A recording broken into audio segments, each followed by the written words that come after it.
வணக்கம். எட்டி டாக்ஸ்ல என்ன செய்தியை பார்க்க போறோம்னு கேட்டீங்கன்னா, தமிழக வெற்றி கழகத்தினுடைய ஒரு அமைச்சர் 8 எம்எல்ஏக்களுடைய பதவி பறிபோக போகுது. தேர்தல் ஆணையம் அதிரடி. அது மட்டும் பார்க்க போறது இல்லைங்க. தவேகா கட்சியில அணி அணியாக மாற்று கட்சியினர் போய் சேர்றாங்க. எதுக்காக போய் சேர்றாங்கன்னு தெரியல. ஏன் தெரியுமா? தவேகானுடைய நிலைமைய பரிதாபமா இருக்கும்போது அந்த கட்சியில எதற்காக அணி அணியா போய் சேர்றாங்க அப்படின்ற சந்தேகம் எனக்குள்ள இருக்குது. உண்மையாகவே தவேகா பரிதாபமான நிலையில் தான் இருக்குதா? விஜய் அவர்களுடைய ஒரு முகத்துக்காகவே போன தேர்தலில் ஓட்டு போடுகின்ற பொழுது மீண்டும் ஒரு தேர்தலில் அந்த முகத்துக்கு மக்கள் ஓட்டு போட மாட்டாங்களா? இல்ல வெற்றி பெற்று ஒரு மாதம் கூட ஆகல, அதற்குள்ளாக தவேகா பரிதாபமான நிலையில் இருக்குது அப்படின்னு சொல்றதுக்கான காரணம் என்ன? எல்லாவற்றையும் இந்த வீடியோவில் அலசி ஆராய்ந்து விடுவோம். முதல்ல யார் யாருடைய பதவி எல்லாம் தேர்தல் ஆணையத்தின் மூலமாக பறிக்கப்பட போகுது அப்படின்றத கொஞ்சம் ஓரலா பார்த்துடலாம்.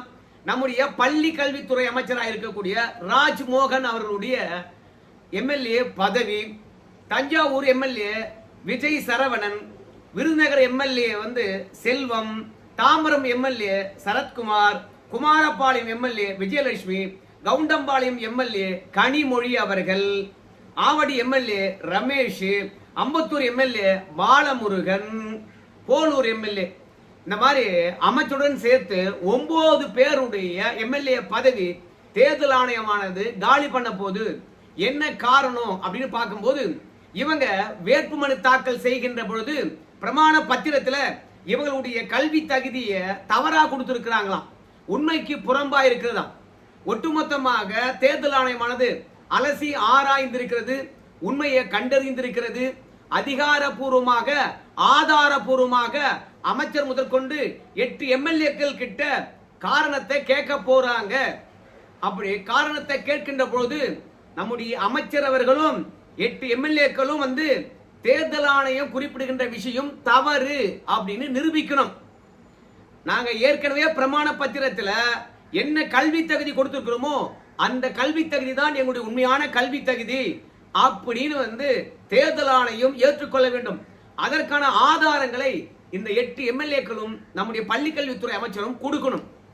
அப்படி தேர்தல் ஆணையமானது நோட்டீஸ் அனுப்பி அந்த நோட்டீஸுக்கு நம்ம எம்எல்ஏக்களும் அமைச்சர் பெருமகனாரும் முரண்பட்ட தகவலை தந்தாங்கன்னா அடுத்த நொடியே தேர்தல் ஆணையமானது இந்த 8 எம்எல்ஏக்கள் அமைச்சர் 9 பேரையும் தகுதி நீக்கம் செய்துவிடும்.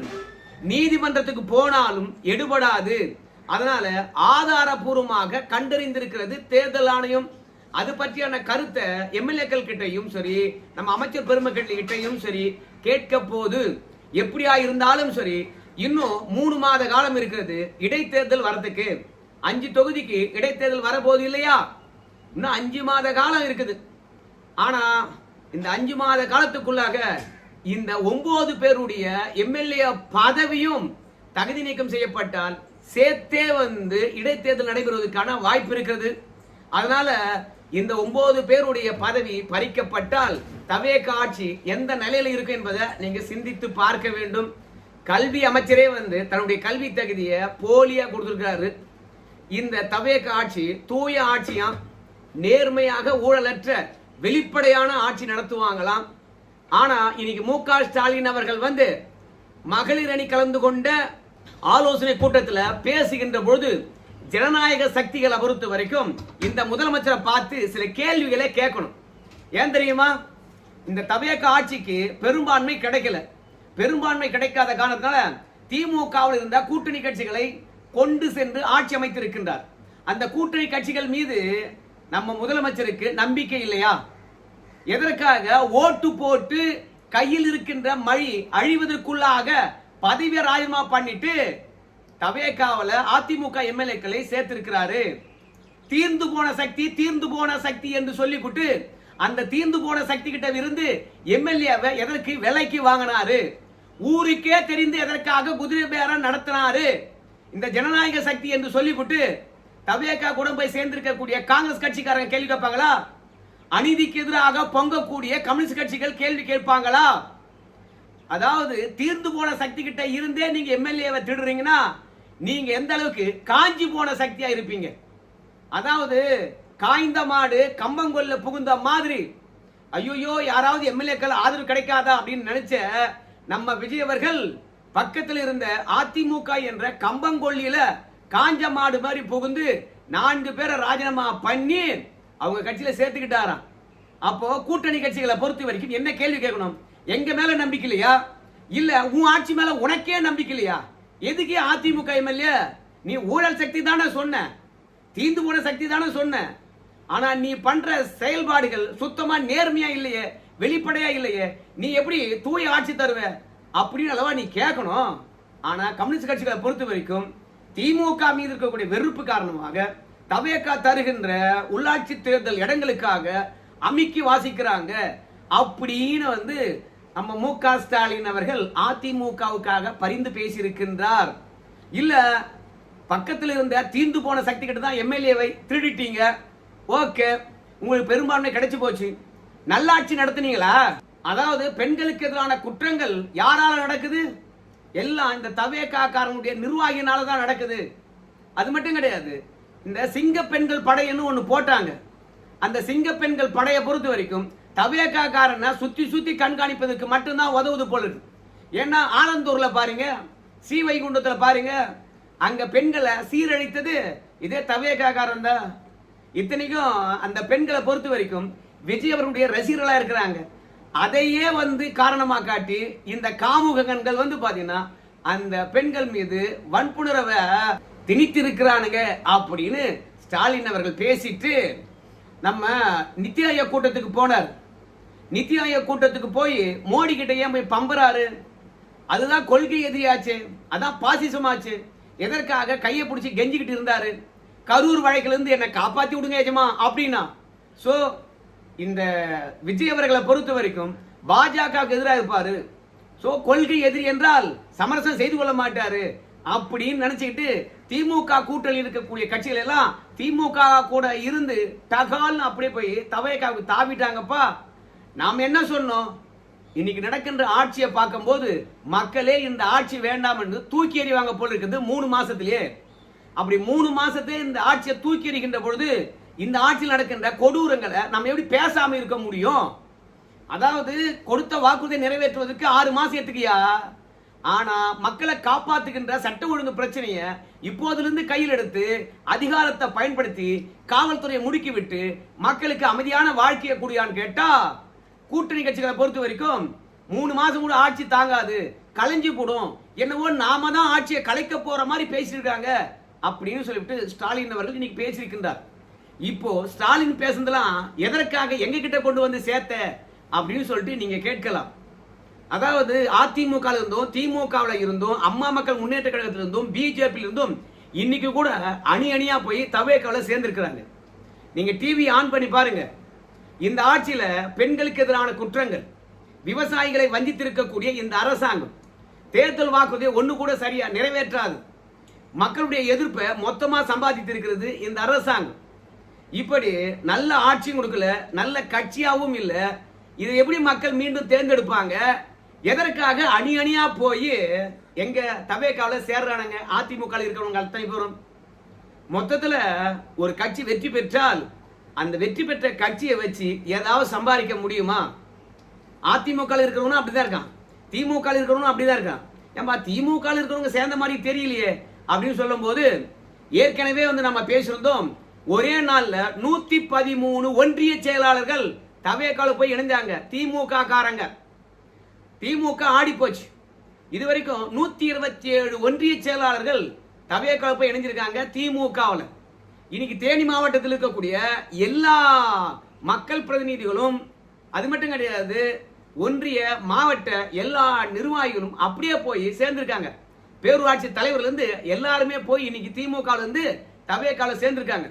அது மட்டும் கிடையாது, ஒவ்வொரு மாநகராட்சியில் இருக்கக்கூடிய கவுன்சிலர்கள் சரிபாதியாக திமுகவுக்கு 80 பேர் இருக்கிறாங்க வச்சுங்களேன், 40 பேர் தவேகாவில் போய் சேர்ந்திருக்காங்க. இன்னைக்கு ஒவ்வொரு மேயருக்கு எதிராக நம்பிக்கையில்லா தீர்மானம் கொண்டு வந்தாங்கன்னா திமுகவுடைய மேயர் தோத்து போடுவார். ஏன்னா கவுன்சிலர்களை பொறுத்த வரைக்கும் பாதிக்கும் மேற்பட்டவர்கள் தவேகா பக்கம் தாவி இருக்காங்க. அதனால தான் ஸ்டாலினை பொறுத்த வரைக்கும் இந்த ஆட்சி ஆள் பிடிக்கின்ற ஆட்சியாக இருக்கிறது. இந்த ஆட்சி எப்படி உருப்படும்? அதாவது மக்களுக்கு என்ன செய்யணும் என்று சிந்தித்து பார்த்து செயலாற்ற வேண்டும். ஆனா கட்சிக்கு எப்படி ஆள் பிடிக்கிறது என்பது மட்டும்தான் இந்த ஆட்சி செய்து கொண்டு இருக்கிறது அப்படின்னு ஸ்டாலின் அவர்கள் காட்டமான கருத்தை இப்ப வச்சிருக்காரு. இதெல்லாம் மக்கள்கிட்ட கொண்டு போய் சேருங்கப்பா, மக்களே இவங்களை ஊத்தி மூடிடுவாங்க அப்படின்னு அவங்க மலிரணி கிட்ட வந்து பேசியிருக்கிறாரு.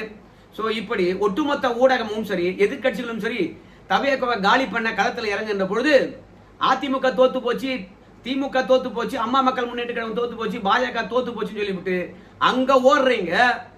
ஆனால் அடுத்த முறை வேணாம், இன்னும் ஒரு வருஷம் காலம் கழிச்சு கூட்டணி கட்சிகளே, இப்போ தவேகாவுடன் இணைந்திருக்காங்கல்ல, அந்த கூட்டணி கட்சிகளே வந்து விஜய் மீது அதிருப்தி அடைந்து தாங்கள் தருகின்ற ஆதரவை வாபஸ் வாங்க போறாங்க. காங்கிரஸ் கட்சிக்காரன் மட்டும்தான் வந்து பாத்தீங்கன்னா தவேகாவுடன் ஒட்டிக்கிட்டு இருக்க போறான், மத்த எல்லாரும் வெளிவர போறான். அப்போ ஆட்டோமேட்டிக்கா அந்த ஆட்சி கலைய போது, ஆட்சி கலந்துச்சுன்னா அதுக்கப்புறம் தவேகா நிச்சயமா இன்னொரு முறை மக்கள் நம்பிக்கை பெற்று வராது. ஏன்னா திமுக ஊடகம் சார்ந்தது, அந்த ஊடகமானது தவேகா வச்சு செஞ்சிடும். நாளொரு வண்ணம் பொழுதொரு மேனியமும் திமுகவுக்கு நேர்மறையான செய்திகளும் தவேகாவுக்கு எதிர்மறையான செய்திகளும் ஊடகம் வெளியிட்டு இருக்குது. அப்பவே தெரிஞ்சுக்கலாம் இந்த ஊடகத்தை பயன்படுத்திய தவேகாவை காலி பண்ண போறாங்க, இந்த கட்சியே வேணாப்பா இந்த மண்ணுக்கு அப்படின்னு மாற்றி அமைக்க போறாங்க. அப்பதான் இங்க அதிமுக, திமுக மற்றும் பாஜக கட்சிகள் இருந்து போய் சேர்ந்தவெல்லாம் ஐயோயோ கேட்டு திறக்காம, பனையூருடைய கேட்டு திறக்காம வெயில்ல காத்திருந்து கேட்டு திறந்த உடனே நாய் சோத்த கண்ட உடனே ஓட்டம் பிடிக்கும் பாரு, அந்த மாதிரி உண்டகட்ட களிய திடி தின்றதுக்காக முண்டி அடிச்சு தவேகால போய் சேர்ந்தோம். ஆனா 10 பைசாக்கு பிரோஜனம் இல்லாம போச்சப்பா, இவ்வளோ டம்மி பீஸா இவனுங்க அப்படின்னு திரும்பி அதே அதிமுக அதே பாஜக தான் நீங்க வரப்போறீங்க அப்படின்றது நல்லா தெரியுது. இது நான் சொல்லல, நேற்று டிடிவி தினகரனே சொன்னார், போனவங்க எல்லாம் விரைவில் திரும்பி வருவார்கள். ஏன்னா இப்போ விஜய் ஆட்சி மீது யாரும் பெருசா விமர்சனம் வைக்கல, இன்னும் போக போக தெரியும் எதுக்குடா இந்த கட்சியில வந்து சேர்ந்தோம், இப்ப சீட்டு கொடுத்தா கூட நம்மளால ஜெயிக்க முடியாது, இந்த ஆளு எம்ஜிஆர்னு நினைச்சுமே, ஏதோ ஒரு முறை மக்கள் ஓட்டு போட்டாங்க ஆனா அடுத்த முறை போட மாட்டாங்க போடுறதுன்னு சொல்லிட்டு வேதனை அடைய போறீங்க. அப்புறம் தான் நீங்க பாருங்க எங்க போய் சேராத இடங்களில் சேர்ந்து வஞ்சத்தில் விழுந்த கதையாக போகுது அப்படின்னு சொல்லிட்டு நேற்றே டிடிவி தினகரன் சொன்னாரு. அதே தான் இன்னைக்கு நம்ம ஸ்டாலின் அவர்களும் சொல்லியிருக்கின்றாரு. எடப்பாடி பழனிசாமி அதை அழகா உணர்ந்தே வைத்திருக்கின்றார். போறவன்லாம் போட்டோம், என்னை தேடி வரத்தான் போறான் அப்படின்னு சொல்லியிருக்கிறாங்க. ஸோ அதனால இவனுங்க எம்எல்ஏவாக ஆனதே வந்து போர்ஜரி பண்ணி தான், அதுலயே நேர்மை இல்லை. ஆட்சி மட்டும் இவங்க நேர்மையா நடத்த போறாங்கன்னா கிடையவே கிடையாது. அதோட அனுபவமும் இல்லை. இந்த சட்டமன்ற கூட்டத்தொடரானது 18ஆம் தேதி நடைபெற போது, அந்த சட்டமன்ற கூட்டத்தொடரில் பாருங்க இவங்களுடைய வெண்டவாளம் தண்டவாளத்தில் ஏற போது. இவங்க வாய் ஜம்பம் என்ன பண்ணிடுறாங்க கேட்டீங்கன்னா, ஐயா நாங்க சட்டமன்ற கூட்டத்தொடரை நேரலையில ஒளிபரப்பு பண்ண போறோம் அப்படின்னு சொல்லியிருக்காங்க. நேரலையில ஒளிபரப்பு பண்ணாதான் தெரியும் இவங்க போயிச்சு என்ன அப்படின்னு சொல்லிட்டு. அதாவது அதிமுகவும் திமுகவும் சட்டப்பேரவையில் ஸ்கோர் பண்றத இந்த தவேகாரங்க நேரலையை பண்ண போறாங்களாம். அப்பதான் தெரியும் இந்த மண்ணுக்கு அனுபவம் இல்லாதவர்களை நாம ஆட்சி கட்டில உட்கார வச்சதுனால நம்ம தமிழகம் எந்த அளவுக்கு தாழ்ந்து போச்சு, யாருக்குமே பாதுகாப்பு இல்லாத சூழ்நிலை எப்படி நாமளே உருவாக்கிக்கிட்டோம் அப்படின்னு ஓட்டு போட்டோம் அத்தனை பேரும் வேதனை அடை போறான். இப்பவே ஸ்டாலின் சொல்றாரு, ஓட்டு போட்டவனும் வேதனை அடைகின்றான், ஏதாவது ஓட்டு போடாதவனும் வேதனை அடைகின்றான் இந்த ஆட்சியில அப்படின்னு சொல்லிட்டு. உண்மையாகும் அப்படின்னு கேட்டீங்கன்னா நிறைய ரீல்ஸ் பார்க்க முடியுது. அவன் சொன்னா இவன் சொன்னான்னு ஓட்டு போட்டோம், கடைசியில எனக்கே ஆப்பு வச்சுட்டாங்க இந்த ஆளால. இந்த ஆட்சி நல்லது செய்யும் என்று பல பேர் நம்பிக்கையுடன் முறையிடுகின்றார்கள். ஆனா காது கொடுத்து கேட்கற மாதிரி தெரியல. காது கொடுத்து கேட்கலன்னா இவங்களை வீட்டுக்கு அனுப்ப போறாங்க. இங்கிருந்து அங்க ஓனவெல்லாம் திருப்பி இங்க வரத்தான் போறான், பொறுத்து பாருங்க. அதுக்கு முன்பாக அந்த 9 எம்எல்ஏக்களுடைய பதவி விரைவில் பறிக்கப்படும் என்று நம்புவோம். நன்றி நண்பர்களே.